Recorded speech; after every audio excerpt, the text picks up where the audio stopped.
All right, so finally the day we've been all waiting for. We're going to talk about the training process to do something along the lines of what Bryson DeChambeau has been able to do: get bigger, get stronger, make massive increases in club head speed, and maybe how you can do that in your training process. So Mitch, I think one of the biggest areas of confusion and debate and varied opinions is how do you lift for a sport like golf, or how do you train for a sport like golf? Because there's always been this mindset that maybe, okay, we don't lift weights. That was sort of the old school philosophy. Golfers should never lift weights. It's going to make you too tight. It's going to make you muscle bound. I think we've gotten away from some of that. We're seeing a lot of band work involved in certain athletes, core work, flexibility.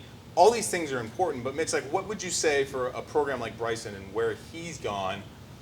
What do you think some of his objectives are, without knowing the specifics? What do you think what he was able to do, how would you correlate that to something along what the viewers are trying to do? Yeah, well, I think he started off at a really good spot because he was already strong. So we already had the strength phase of his training taken care of. So then it just becomes, what phase is he going to go into next? Hypertrophy, which is muscle building; power, which is bigger lifts, a higher percentage of the maximum weight he can lift. Obviously lower reps, higher total number of reps, and then obviously a speed phase, because if you're going to get faster, you got to train fast. Power doesn't necessarily transmit into speed; it more transfers over into power, which might slow you down, but you can increase the force created. So you want to hit those phases individually. So I think what Bryson did is just kind of go into a power phase at first, and then put on the mass, and then be able to increase the speed going into a speed phase after that. It makes a lot of sense. And Mitch hits on a really important thing there, in that one of the biggest things we see with all training that sometimes is a problem is trying to address 3, 4, 5, I've seen people trying to do 10 things at once. I want to get stronger, get leaner, build muscle, improve my flexibility, change my breathing, meditate, do a backflip, and all these things don't work well together. You really have to pick out 1 or 2 things at a time that don't conflict with the other things that you're working on at that time. So for instance, it wouldn't be a good time in a muscle building phase or a hypertrophy phase, as Mitch said, and Mitch definitely hit on in the nutrition phase. That wouldn't be a good time to be like, I'm also going to work on my conditioning at this time. And what we see a lot of golfers, and even at the professional level, is they're trying to do too much at once, and they never really have one particular goal, so nothing ever really changes. Once they sort of reach that equilibrium where, okay, I started out and I wasn't in shape, because really at the beginning everything works, everything's going to get you stronger, but when you get to that level where, okay, I've been kind of doing the same type of workouts, you're going to keep getting the same type of results, and you're never really going to be able to move anything forward if you don't have a focus. And traditionally, sports performance, we've broken things into phases, and that's a challenge sometimes with golfers. So again, coming back to the mindset of Bryson DeChambeau, having that commitment to working on 1 or 2 things at a time and not worrying so much about the other parts of their game or their body is really, really important. And I think one factor as well that's confusing people is, oh, hey, I thought getting bigger would make you go slower.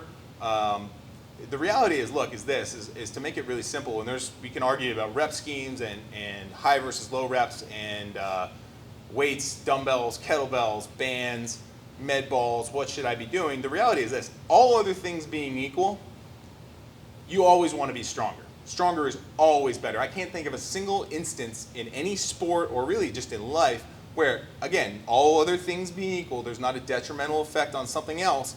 Being stronger is better. Stronger athletes will hit the golf ball farther, all other things being equal. And I think what you've seen Bryce do is manage his flexibility, his mobility, his golf swing at a level where he was able to make those strength and mass gains and not lose any of that other stuff. So I think, Mitch, we've seen guys kind of mess this up, and I think maybe create more of this mindset that it's dangerous to try to add muscle mass as a professional golfer. Yeah, it's not dangerous, it's just difficult to do. As we talked about in the nutritional video, you've got to hit the right amount of calories in versus calories out. If you want to gain weight, eat more calories than you're expending. If you want to lose weight, eat fewer calories than what you're expending. In a typical professional golfer, it's not uncommon for them to go through 6,000-7,000 calories in a day. So if you're only taking in 4,500, which sounds like a lot, you're actually going to be in a fairly significant calorie deficit. So I think what Bryson's been able to do is manage the volume of eating with the volume of work that he's putting in on the golf course, on the range, in the gym. I think that's been the biggest thing that I've noticed. And look, people are going to say that Bryson's fat. Well, you know what? He's probably gained some body fat, but he's also gained a lot of muscle mass as well.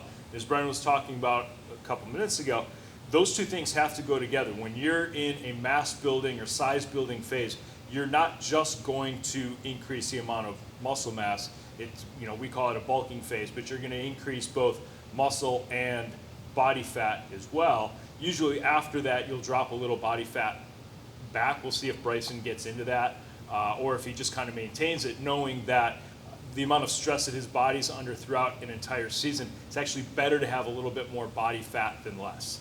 Absolutely. And I think, taking a page from the group of athletes that probably know about manipulating body composition better than anybody, and that's bodybuilders, they do this.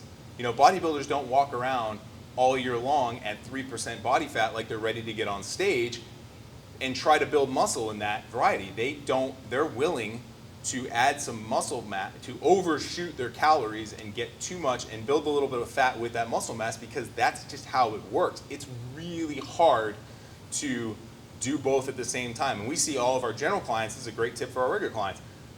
You got to kind of pick one or the other. If you're an intermediate to advanced trainee, lifter, athlete, whatever you want to call it, it's challenging to do both at the same time. So you kind of got to pick a road, pick a goal, pick what you want to work on, and overshoot, calories if you're trying to build muscle mass, understanding that if you do it that way, it will happen faster, even if at the end you have to go on a little bit of a diet and reduce calories to get leaner. That will still be much more successful than trying to do both at the same time, which is what we see most people trying to do.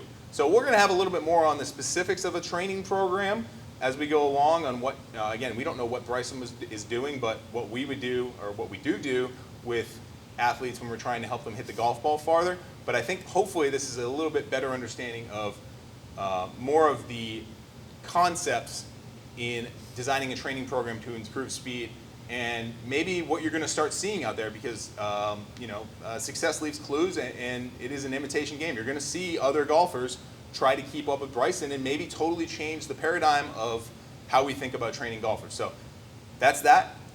We got more coming up for you, so stay with us.